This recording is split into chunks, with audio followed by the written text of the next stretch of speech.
Tous les vrais passionnés et les vrais collectionneurs vous le diront, trouver une épave au fond d'une grange est 1000 fois plus excitant que de commander une voiture restaurée à neuf sur internet.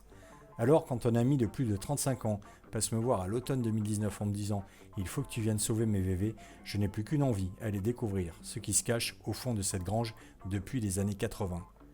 Comme toujours, pour ce genre d'expédition, je peux compter sur mon pote Kiki, qui ne s'est pas fait prier pour sauter dans le camion, direction la campagne limousine, chez un personnage à part, attachant et passionnant, le Doc.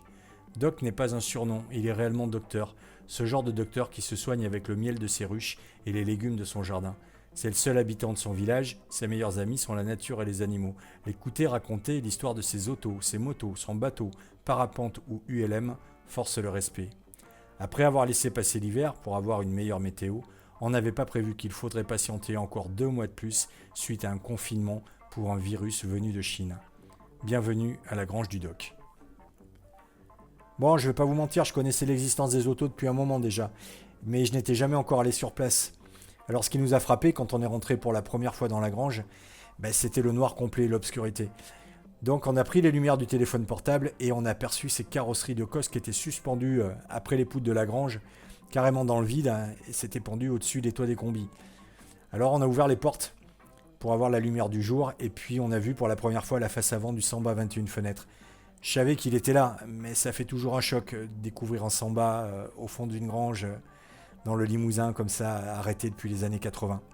On savait qu'il n'avait pas roulé depuis 1987. Il était partiellement masqué par une barque qui était appuyée sur le nez du bus. Et puis au-dessus, il y avait une cox, une 1200 récente qui pendait dans le vide. Après, dans le coin, au fond de la grange, on a vu l'ambulance. C'est une ambulance Split 1964. Et c'est celle de l'ancien hôpital de Bonne-Sœur de Limoges. Ça date, hein, les gens de la région s'en souviennent. C'était un hôpital qui était près de la mairie de Limoges et ma grand-mère est décédée là-bas en 1978. Donc j'ai fait quelques recherches et puis sur les réseaux sociaux j'ai retrouvé le nom du chauffeur qui conduisait cette ambulance à l'époque. Malheureusement il est décédé lui aussi. Au-dessus de l'ambulance il y avait une autre cox, une 59 ou 60, une petit feu à flèche. Donc un modèle intéressant et cette cox, Eric nous a expliqué qu'il l'avait sauvé in extremis de la casse il y a plus de 25 ans déjà. Voilà, tout aurait pu s'arrêter là et puis on a été au fond du pré parce qu'au fond du pré il y avait encore d'autres VV qui attendent leur tour.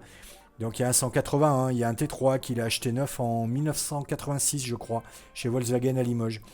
Une autre Cox, une pauvre voiture qui a pris la tempête de 1999 sur la gueule. Et puis surtout la Cox du Doc, celle qu'il préfère et sur laquelle il avait fait une petite préparation moteur faite maison. Voilà, donc avec mon job, j'ai la chance d'avoir fait pas mal de sorties de grange, surtout des VV parce que c'est ce qui nous passionne. Mais certaines étaient rares, certaines étaient très anciennes. Mais bon, celle-ci, ça reste un petit peu ma préférée parce que ça sera même inoubliable. Dans une vie de passionné, c'est un petit peu le Graal hein, de découvrir comme ça une dizaine ou une douzaine de VV au même endroit, arrêtés depuis des dizaines d'années. Voilà, donc je remercierai jamais assez Doc Eric pour sa confiance. Il y a longtemps, il m'avait dit le jour où ces voitures devront sortir, je te préviendrai. Et puis comme une autre passion, celle du vélo nous unit, depuis notre première rencontre, quand j'avais 13 ou 14 ans, sur mon BMX, eh bien il a pensé à moi et donc tout naturellement, il m'a appelé quand sa décision a été prise de sortir ses autos. Aujourd'hui, je suis super heureux de pouvoir le partager avec vous, en photo, en vidéo. C'est un moment qui est réservé aux passionnés. Et puis heureusement que des gens comme Eric existent, parce que grâce à eux, ce sont de véritables conservateurs du patrimoine automobile.